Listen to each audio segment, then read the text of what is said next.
Welcome back to KB's Rust Revival. Today I'm just going to give you a quick rundown on an old 2-cylinder John Deere 20 series. 30 series are pretty similar to, on just checking fluids and stuff, making sure everything's up on them. So right here you've got your engine oil. So this one's in the safe, but it's still a little low. I usually will run a 1540 diesel oil in it, even though it's gas. It seems to run good. It's got all the vitamins in it. So then we'll go back here for the hydraulic fluid. The 20 and 30 series John Deere's use the same power troll, pretty much everything on them. So your dipstick's right here.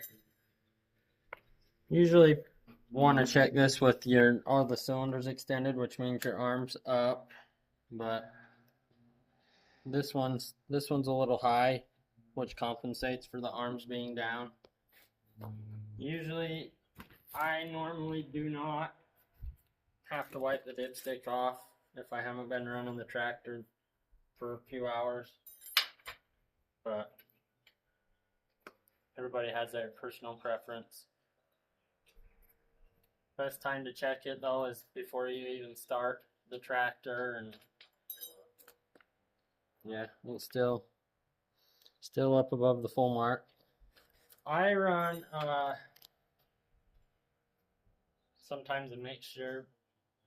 1030 is what it calls for, a multi-viscosity, so 10W30. I run 1540 in it because I only use them in the summer pretty much, and these old tractors tend to leak a lot, especially from the hydraulic couplers there. So your PTO down here, there is a specific, your level check. I don't have my wrenches to check that one right now, but that's pretty much, other than your power steering fluid, which is up there. This calls for a specific John Deere power steering oil, so it doesn't damage the seals in the pump.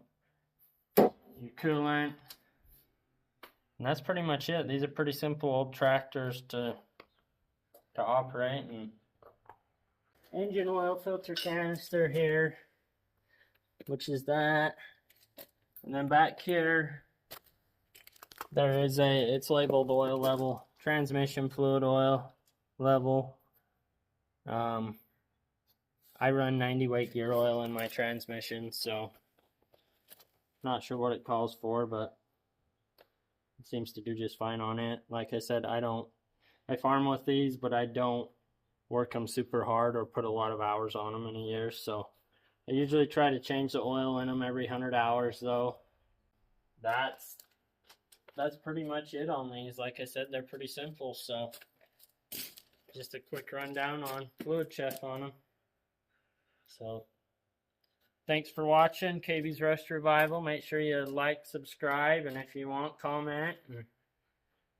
We will get back to work on another project here. Thanks for watching.